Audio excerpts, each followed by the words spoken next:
परमेश्वर की स्तुति हो, परमेश्वर का धन्यवाद हो। फिर एक बार आज के सुंदर और पवित्र दिन में आप सबको यीशु नासरी के नाम से मैं सलाम करता हूं। प्रभु को मैं धन्यवाद देता हूं कि कल हमने जो अध्ययन किया, कई लोगों के साथ परमेश्वर की आत्मा ने बात की और कई लोगों के मनों में कार्य किया, और मैं यहोवा का धन्यवाद देता हूं उसकी विश्वास योग्यता के लिए, वो जो दिन प्रतिदिन हमारे जीवन में ताज़ा मन्ना लेकर आता है। हालेलुया। प्रियो, परमेश्वर कल, आज और युगानुयुग एक समान है। जो अब्राहम के साथ उसने वाचा को बांधा था, उसी वाचा को वो आज मेरे और आपके जीवन में भी पूर्ण कर रहा है। हालेलुया। लेकिन कई बार धर्मी प्रार्थनाओं के उत्तरों को पाने से वंचित हो जाता है, क्योंकि हम प्रार्थनाएं परमेश्वर के वचन के आधार पर नहीं करते हैं। हालेलुया। हम प्रार्थनाएं भावनाओं में बहकर करते हैं, हम प्रार्थनाएं इमोशंस में आकर करते हैं। हमको लगता है हम बहुत अधिक आंसू बहा देंगे तो शायद हमारी प्रार्थनाओं को परमेश्वर सुन लेगा। मैं आंसू बहाने के खिलाफ बिल्कुल भी नहीं हूँ, क्योंकि सबोपदेशक की किताब में मेरे पासबान ने मुझे सिखाया है कि रोने का भी एक समय होता है, लेकिन हंसने का भी एक समय होता है। दुख मनाने का समय होता है, लेकिन आनंद मनाने का भी एक समय होता है। हम हमारी प्रार्थनाएं जब परमेश्वर के वचन के आधार पर जब स्वर्ग पहुंचाई जाती है, तब हमें प्रार्थना का उत्तर हाँ और आमीन में प्राप्त होता है। हालेलुया।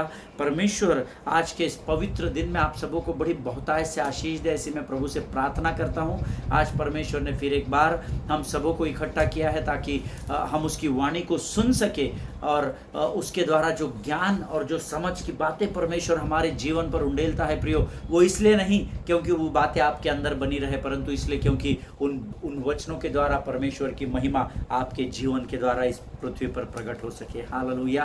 प्रियो, आज फिर एक बार हम अपने अध्ययन की ओर बढ़ेंगे, और हम पिछले 2-3 दिनों से एक नए विषय को शुरू किया है, और हम सब जानते हैं कि परमेश्वर उस विषय के द्वारा हमसे बातचीत कर रहा है, और हम इन दिनों में सीख रहे हैं victory over fear by faith. आपके भय पर विश्वास के द्वारा, आपके डर पर विश्वास के द्वारा विजय को प्राप्त करना। हालेलुया। देखिए, आप और मैं परिस्थिति के अनुसार विजय को प्राप्त नहीं कर सकते हैं, क्योंकि परिस्थिति आपको भय और डर उत्पन्न कर देती है आपके जीवन में। लेकिन उस भय के ऊपर परमेश्वर के वचन के विश्वास को थाम कर जब धर्मी खड़ा हो जाता है, तब परमेश्वर उसे विजय से विजय की ओर लेकर बढ़ता है। हालेलुया।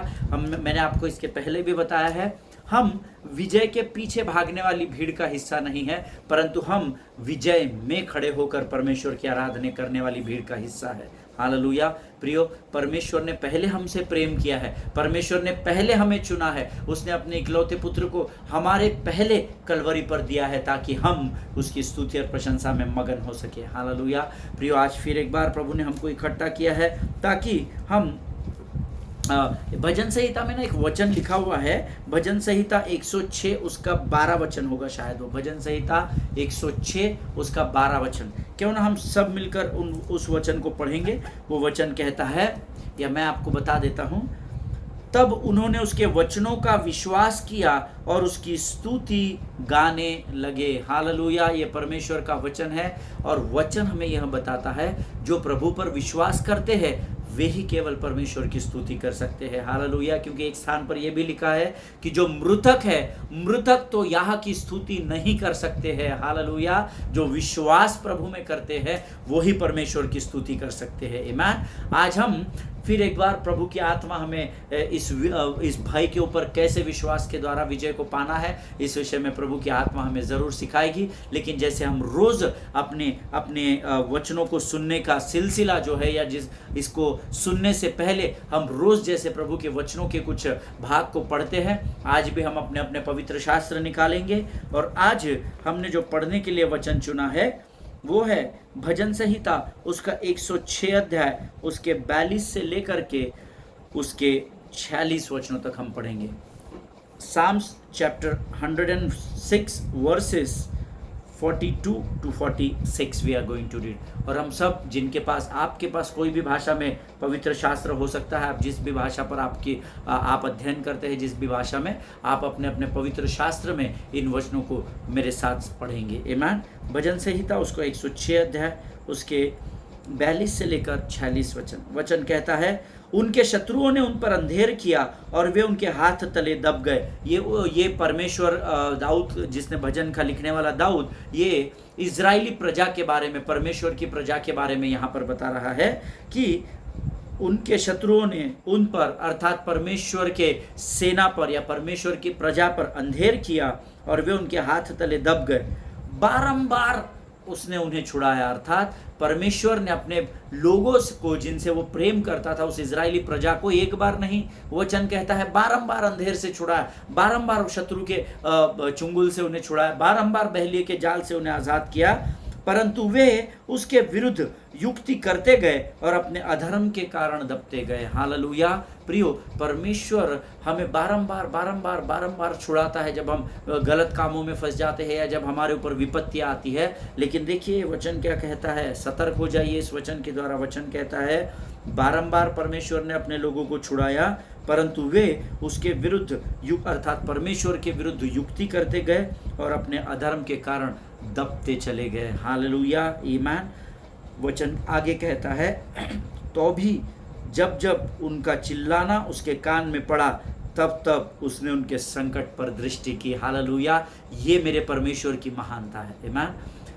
जिस प्रजा को वो बार बार अंधेरे से उजाले की ओर लेकर जा रहा था, उस प्रजा ने ही उसके विरुद्ध बार बार युक्ति की और अपने अधर्म के कारण दबते कर चले गए। लेकिन जब जब परिस्थितियां या शत्रु इजरायली लोगों को दबाता चला गया, प्रभु के लोगों को दबाता चला गया, और उस परिस्थिति में जब जब उन्होंने चिल्लाकर अपने परमेश्वर की दुहाई दी, वचन कहता है धर्मी का चिल्लाना परमेश्वर के कान में पड़ा और तब उसने उनके संकट पर फिर एक बार दृष्टि की। हालेलुया। ये केवल यहोवा परमेश्वर ही कर सकता है। हालेलुया। आगे वचन कहता है, और उनके हित में अपनी वाचा को स्मरण करके अपनी अपार करुणा के कारण उन पर तरस खाया। अब देखिए, परमेश्वर ने उनके चिल्लाने के और कान तो लगाया, यहाँ पर वचन बड़ी स्पष्टता से कहता है, और उनके संकट पर दृष्टि भी की। लेकिन सिर्फ दृष्टि करके परमेश्वर उनको भूल नहीं गया। वचन कहता है उनके हित में अपने वाचा को स्मरण करके। हालेलुया। कौन सी वाचा? जो इजरायली प्रजा के पूर्वजों से, अर्थात अब्राहम से और मूसा से और इसहाक से, जितने भी लोगों से परमेश्वर ने वाचा बांधी थी, उस वाचा को परमेश्वर ने फिर एक बार स्मरण किया और अपनी अपार करुणा के कारण अपनी वाचा को स्मरण करके फिर एक बार इजरायली प्रजा पर तरस खाया। हालेलुया। और जो उन्हें बंदी बनाकर लेके गए थे, उन सब से उन पर दया कराई, अर्थात जिस बंधुआई में इजरायली सेना फंस गई थी, उन्हीं बंधुआई करने वाले लोगों के द्वारा ही उसने अपने प्रजा पर दया कराई, ऐसा वचन में लिखा है। हालेलुया। प्रियो, परमेश्वर अपने वायदे का पक्का परमेश्वर है, वो अपनी वाचा से कभी मुकरता नहीं है। इसलिए आज अगर आप किसी भी परिस्थिति में फंसे हुए हैं, शायद आप स्वयं परेशानी में हो, शायद आपके रिश्तेदार परेशानी में हो, शायद आप कर्जे में हो, बीमारी में हो, किसी भी परेशानी में या दबाव में आप क्यों ना हो, परंतु जब जब आप यहोवा की नाम की दुहाई देंगे, परमेश्वर का वचन कहता है जो वाचा उसने आपके और मेरे पूर्वजों से बांधी थी, वो उस वाचा को स्मरण करके फिर एक बार संकट से आपको बाहर निकाल कर लेकर आएगा। हालेलुया। और मेरे परमेश्वर का वचन झूठ नहीं बोलता है। आमीन। वो सत्य का वचन है और सोने और कुंदन से भी बहुत अधिक मूल्यवान है, ऐसा वचन में लिखा हुआ है। हालेलुया। परमेश्वर इन वचनों को समझने में आपकी सहायता और मदद करे। प्रियो, परमेश्वर का वचन जब जब धर्मी मन लगाकर सुनता है, जब जब धर्मी आत्मा और सच्चाई से उसे ग्रहण करता है, वो वचन आपके जीवन में जीवित बन जाता है। हालेलुया। ये जो पवित्र शास्त्र हम पढ़ते हैं, this is what is called logos. इसको लोगोस वचन कहा जाता है, LOGOS, अर्थात लोगोस का अर्थ होता है रिटन वर्ड ऑफ गॉड, परमेश्वर का लिखित वचन। लेकिन ये लिखित वचन पर जब आप विश्वास करते हैं, तब ये वचन आपके लिए जीवित हो जाता है। हालेलुया। ये शब्द जो इस पवित्र शास्त्र में लिखे हैं, ये जीवन के रूप में आपके जीवन में कार्य करते हैं। हालेलुया। मानो प्रियो, परमेश्वर का वचन हमारे जीवन के लिए श्वास और प्राण के नाई कार्य करता है। आमीन। जिनके सुनने के कान हो वो सुन ले कि प्रभु का आत्मा क्या बताना चाहता है। परमेश्वर के वचनों को गंभीरता में लेना सीखे, उसको थट्टा में नहीं उड़ाना। हालेलुया, क्योंकि ये वचन ही है जिसके बलबूते पर आज हम जीवित इस पृथ्वी पर पाए जाते हैं। हालेलुया। प्रभु आप सबों को बड़ी आशीष दे इन वचनों को सुनने के लिए और पढ़ने के लिए। इस समय हम सब अपनी आंखों को बंद करेंगे और इससे पहले कि आज का ताज़ा मन्ना फिर एक बार परमेश्वर से हम प्राप्त करें, हम अपने आप को पूर्ण रीति से परमेश्वर को समर्पित करेंगे। हालेलुया। आइए अपनी आंखों को बंद करेंगे, अपने सिरों को झुकाएंगे और हम प्रार्थना करेंगे। धन्यवाद और धन्यवाद और धन्यवाद और धन्यवाद देते हैं। स्तुति रूपी सिंहासन पर विराजमान महान और जीवित परमेश्वर, तेरी स्तुति और प्रशंसा करते हैं। इस सुंदर और पवित्र समय के लिए हम तुझे धन्यवाद देते हैं, क्योंकि तू महान है और तू विश्वास योग्य परमेश्वर है। राजा, आज फिर एक बार तेरी आत्मा की सामर्थ्य के द्वारा तू हमें अपने वचनों से भरने जा रहा है, तृप्त करने जा रहा है। हम तुझे धन्यवाद देते हैं पिता। प्रभु जी, इस समय को हम तुझे समर्पित करते हैं, अपने शरीर, प्राण, आत्मा और बुद्धि को संपूर्ण रीति से तुझे समर्पित करते हैं। पवित्र आत्मा तू और हमारे जीवन पर अपने संपूर्ण नियंत्रण को ले ले। प्रभु तू हमारी परेशानियों को, हमारे बोझ को, हमारे दबाव को हमसे बेहतर जानता है। राजा, होने दे राजा, आज के ये वचन हमें उस बोझ से, उस बंधन से फिर एक बार छुटकारा दिला सके राजा, ताकि हम भय और डर से बाहर हम निकल कर विश्वास के द्वारा हमारे जीवन की परिस्थितियों पर विजय को प्राप्त कर सके। राजा प्रभु, तूने अब तक हमारी सहायता की है, हम तुझे धन्यवाद देते हैं। आज फिर एक बार वचनों के द्वारा तू हमारे साथ कार्य करने जा रहा है, इसलिए हम तेरा धन्यवाद देते हैं। अपने आप को नम्र और दीन करते हैं, अपने आप को यीशु मसीह के लहू में पूर्ण रीति से डुबोते हैं। राजा, शैतान की हर एक युक्ति योजनाओं को हम अपने परिवार से, अपनी सेवकाई से, अपने कार्य के स्थानों से यीशु नासरी के नाम से खदेड़ते हैं। परमेश्वर पिता, अपने आप को तुझे समर्पित करते हैं और इस विनती को धन्यवाद के साथ हमारे उद्धारकर्ता यीशु नासरी के मीठे और पवित्र नाम में मांगते हैं। सुनिए और बड़ी दया से ग्रहण कीजिए। आमीन, आमीन। हालेलुया। प्रियो, हम पिछले कुछ दिनों से परमेश्वर के वचन पर विश्वास रखने के द्वारा कैसे विजय को पाना, इस विषय में सीख रहे हैं। और कल मैंने आपको बताया, हम लोग कल मरकुस की किताब से अध्ययन कर रहे थे। मरकुस की किताब, उसका 4 अध्याय, उसका 35 वचन कहता है, उसी दिन जब सांझ हुई तो उसने चेलों से कहा, आओ हम पार चले। मैंने आपको कल बताया था कि दिन भर यीशु मसीह ने अपने चेलों को और लोगों के मध्य में सेवकाई की थी। उसने ज्योति का दृष्टांत दिया था और अलग अलग दृष्टांतों के द्वारा वो दिन भर सेवकाई करता रहा। और शाम को उसने अपने चेलों से कहा कि आओ हम उस पार चले। और मैंने आपको बताया था, गलीली के समुद्र के किनारे से होकर 8 माइल्स का वो डिस्टेंस था जिनको उनको क्रॉस करके नदी के उस पार जाना था। तकरीबन 8 मील का उस रास्ता उन्हें तय करना था पानी के मार्ग से। और यीशु मसीह अपने चेलों के साथ उस नाव में था, और जब नाव उस किनारे से चली तो वो बड़ी स्मूथली पानी के अंदर के बहाव में बहते आगे बढ़ते चली गई, जिधर उनको दूसरी ओर जाना था। लेकिन हमने कल देखा था कि कुछ समय नाव के चलने के बाद अद्भुत भयानक रीति का एक तूफान उस समुद्र में आ गया, जिसको मैंने कल आपको बताया था। उसको इतिहासकार फनल स्टॉर्म ऐसा कहते हैं। आपने पेट्रोल को, हम जब पेट्रोल की टंकी में, जब हमारे पास बड़ा कुछ ऐसा साधन होता है जिससे हमको टंकी में पेट्रोल डालना है, तो हम क्या करते हैं, फनल का इस्तेमाल करते हैं। सो वो फनल का जो शेप होता है ना, उस टाइप का स्टॉर्म होता है, जिसको फनल स्टॉर्म कहा जाता है। या आप कह सकते हैं मराठी में उसको चक्रवादल बोलते हैं ना। ये ऐसा तूफान के नहीं उठता चला जाता है आसमान की ओर, और जो कोई भी उसके लपेटे में आता है उसको वो अपने अंदर समा लेता है। उसको फनल स्टॉर्म कहा जाता है। और मैंने आपको कल बताया था, हमारे जीवन में ऐसे बहुत सारे स्टॉर्म हैं जो पिछले 2 वर्षों में जिनका हमने भयानक रीति से सामना किया है।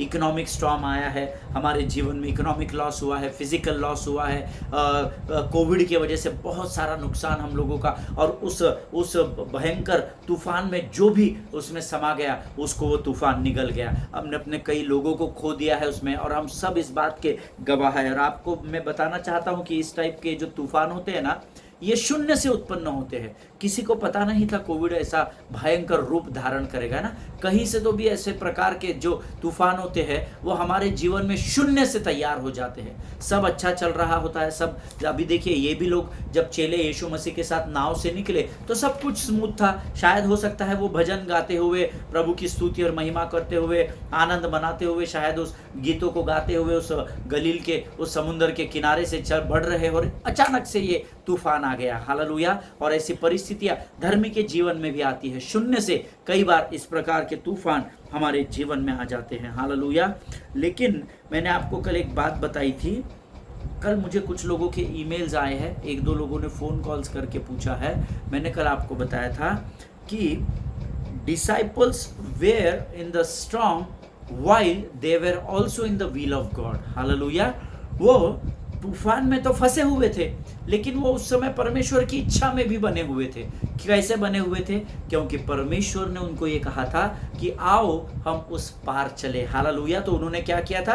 परमेश्वर की इच्छा का पालन किया था। कुछ परमेश्वर के विरोध में तो कार्य नहीं किया था। फिर भी वचन कहता है पानी में उनको तूफान में, भयंकर तूफान का सामना करना पड़ा। हालेलुया।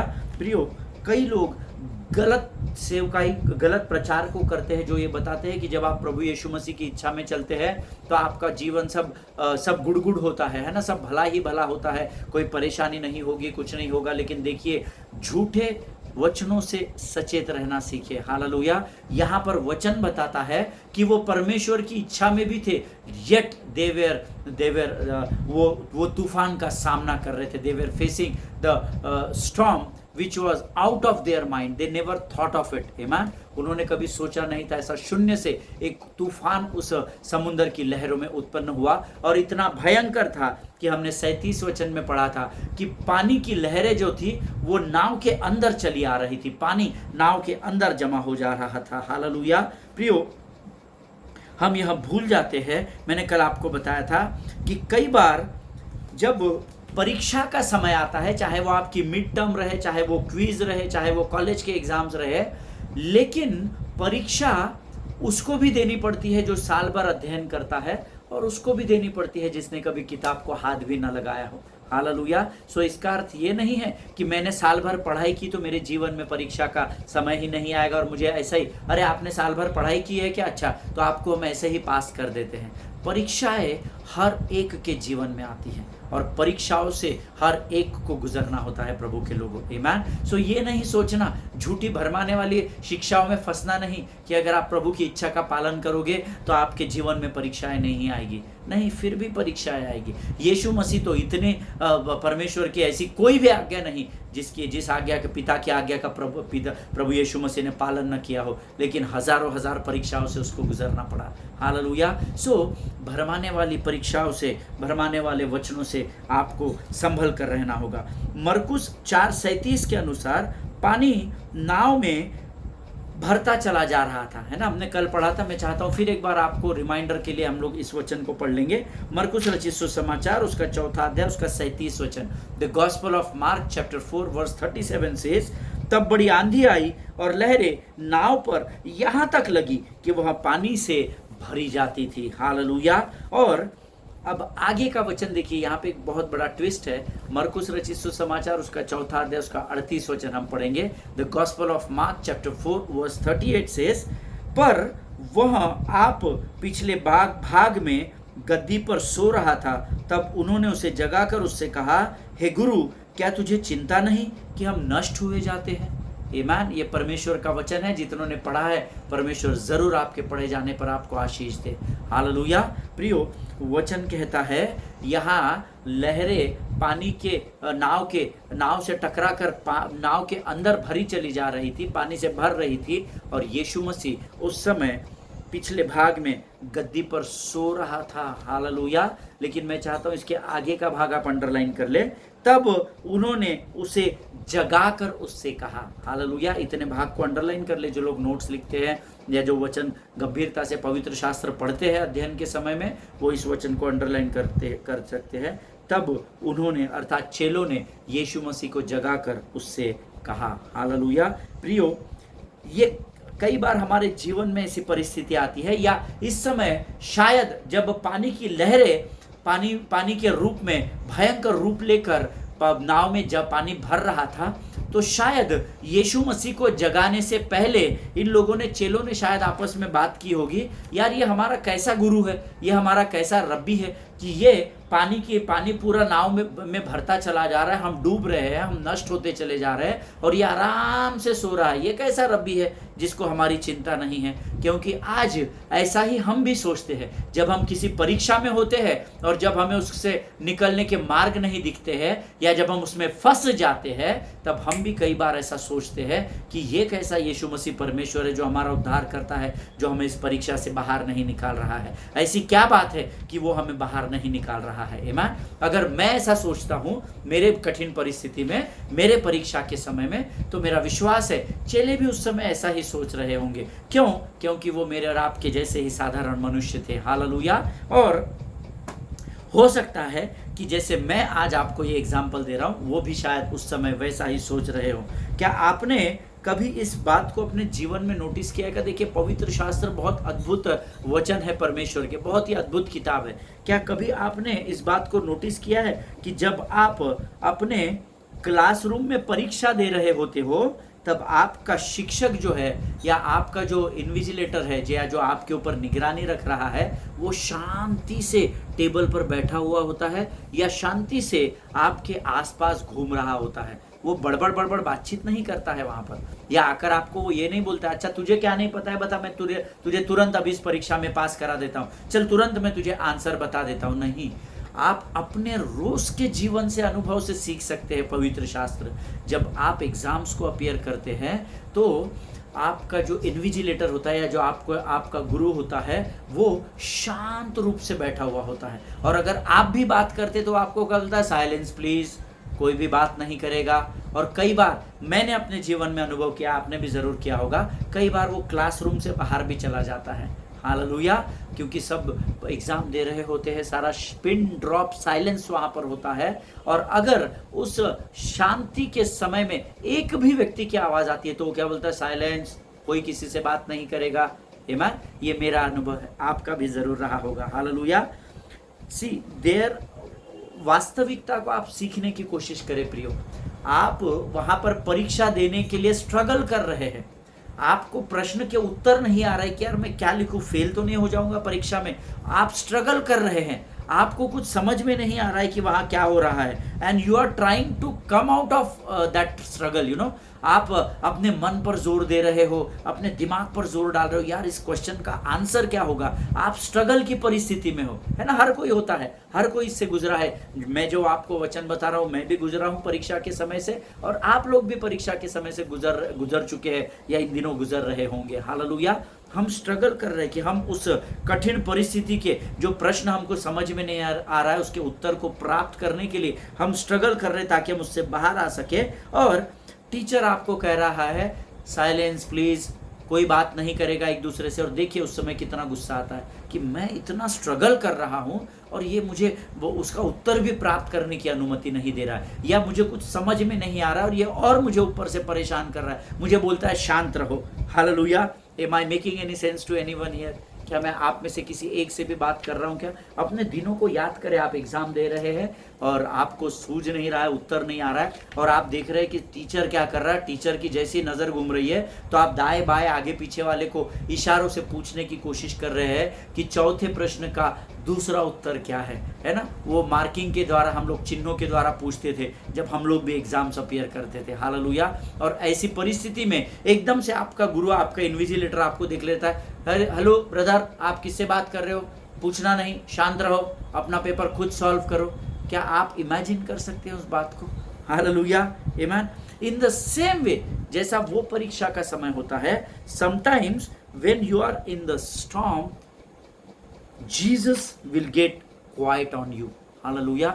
ऐसा ही हमारे जीवन की परीक्षा में भी होता है प्रियो। जब कई बार हमारे जीवन में तूफान उठाता है तो यीशु नासरी एकदम शांत रहता है। हालेलुया। हम ये सोच रहे हैं हम स्ट्रगल में है, हमारी इतनी भयंकर परीक्षा हो रही है, पर यीशु मसीह क्यों शांत बैठा है? ये कैसा उद्धार करता है? हे प्रभु, तू कैसा परमेश्वर है, तू हमें हमारी परीक्षाओं से बाहर नहीं निकाल रहा है। हालेलुया। जैसे उस नाव में यीशु मसीह आराम से सुकून से गद्दी पर सो रहा था और चेले भयंकर तूफान की परिस्थिति में फंस चुके थे, लेकिन यीशु मसीह वहां पर शांत था, ऐसा वचन कहता है।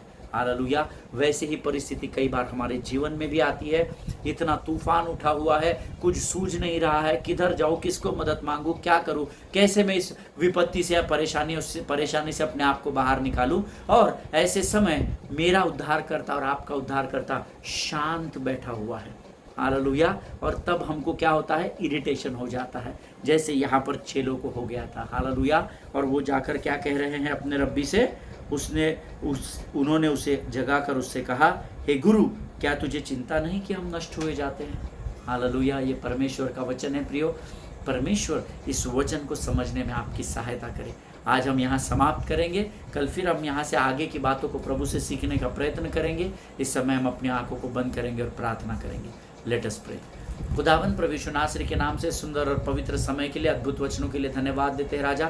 फिर एक बार तूने हमें बहुत सारी बातों को आज इस वचन के द्वारा स्मरण दिलाया, हम तेरा धन्यवाद देते हैं राजा। प्रभु आज जो वचन तूने हमें सिखाया, ये हमारे प्राण में, हमारे बुद्धि में, हमारे हृदय, हमारे मन, हमारे मांस और गुदे में, और सबसे मजबूती के साथ हमारी स्मरण शक्ति में हमेशा के लिए बने रहे। इसी सामर्थ्य से भरकर तैयार कर, ताकि आज के ये सुने हुए वचन तेरी इच्छा और तेरी योजना के अनुसार हमारे जीवन से तेरी महिमा को प्रकट कर सके राजा। प्रभु जी, हम धन्यवाद देते हैं, तूने वचनों के द्वारा हमारी सेवकाई की, हम तेरा गुणानुवाद करते हैं। अपने आप को फिर एक बार यीशु के लहू में डुबो देते हैं, और इस प्रार्थना और विनती को धन्यवाद और पूरे विश्वास के साथ हमारे उद्धारकर्ता यीशु नासरी के मीठे और पवित्र नाम में मांगते हैं। प्रभु सुनिए और बड़ी दया से ग्रहण कीजिए। आमीन। हालेलुया। मेरा विश्वास है आज के वचन के द्वारा ज़रूर प्रभु ने आपको आशीष दी होगी। अगर परमेश्वर ने इस वचन के द्वारा आपसे बातचीत की है तो ज़रूर आप कमेंट बॉक्स में लिख सकते हैं यूट्यूब में। फिर एक बार आपको नम्रता के साथ बताना चाहता हूँ, मुझे आपके कमेंट्स इसलिए नहीं चाहिए कि मैंने कुछ विशेष आपको बताया है। मुझे आपके लाइक्स और डिसलाइक्स में कोई भी इंटरेस्ट नहीं है। अगर आपको वचन प्रभु आपसे बात करता है तो ज़रूर आप कमेंट कीजिए, ताकि हो सकता है आपके जीवन की गवाही को आज नहीं, 1 वर्ष बाद, 10 वर्ष बाद, 100 वर्ष बाद अगर कोई पढ़े तो हो सकता है आज आप जिस परिस्थिति पर विजय पा चुके हो और उस गवाही को दे रहे हो, उसी परिस्थिति में शायद वो भाई या बहन फंसा हुआ हो, लेकिन आपकी गवाही को सुनकर परमेश्वर उसके टूटे हुए हृदय को जोड़ दे। हालेलुया। परमेश्वर आपको बड़ी बरकत और आशीष दे। एक दूसरे के लिए प्रार्थना करते रहे, अपने पासवानों के लिए, उनके परिवारों के लिए ज़रूर प्रार्थना करें। हम अगली बार मिलेंगे, तब तक मुस्कुराते रहिए और अपने मुस्कुराहट के द्वारा लोगों के जीवन में मुस्कुराहट को फैलाइए। हालेलुया। प्रभु आप सभी को आशीष दे। God bless you.